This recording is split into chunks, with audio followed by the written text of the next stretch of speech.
Hi, I'm David Bruty from the Escala CIO team, and I'm joined today by Reece Birtles, who's the portfolio manager of the Currie Equity Income SMA.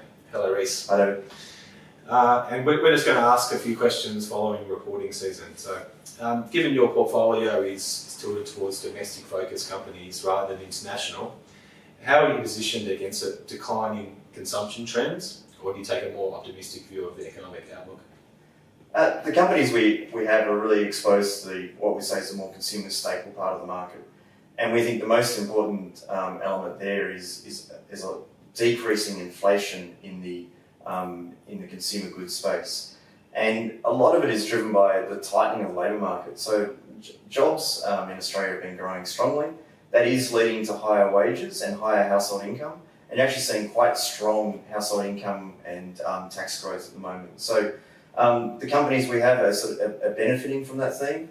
Clearly the areas that are really going to be struggling are more like the housing related names, which we don't have much exposure to. How do you view the outlook for financials post the Royal Commission? Do they now have clear air to return to profit and earnings growth and dividend growth as well? And what should we expect?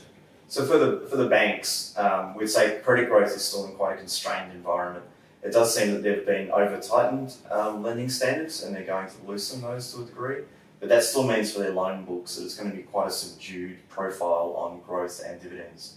For the stocks outside of the bank space, there's some companies that are doing really well, like ASX is growing with its monopoly position. Medibank is really winning against its competitors in the health insurance space. And a name like IOOF, we think, hasn't so much taken a hit to earnings, it's more been about the price to earnings ratio people are paying. So by dealing with the issues that have been identified, we think you can get a re-rate out of a stock like that.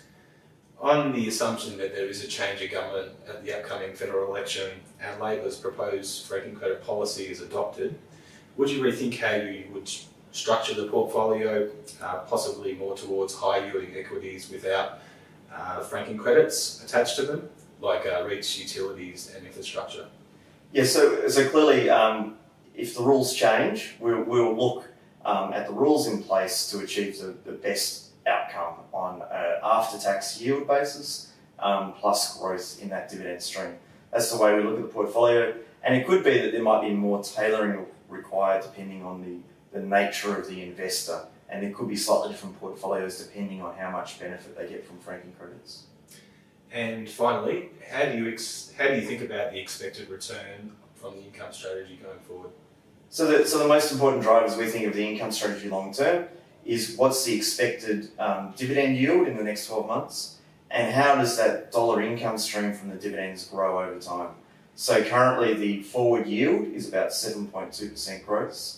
And we expect the dividends in the next 12 months to grow at about 3%, a little less than their long-term average given the subdued economy.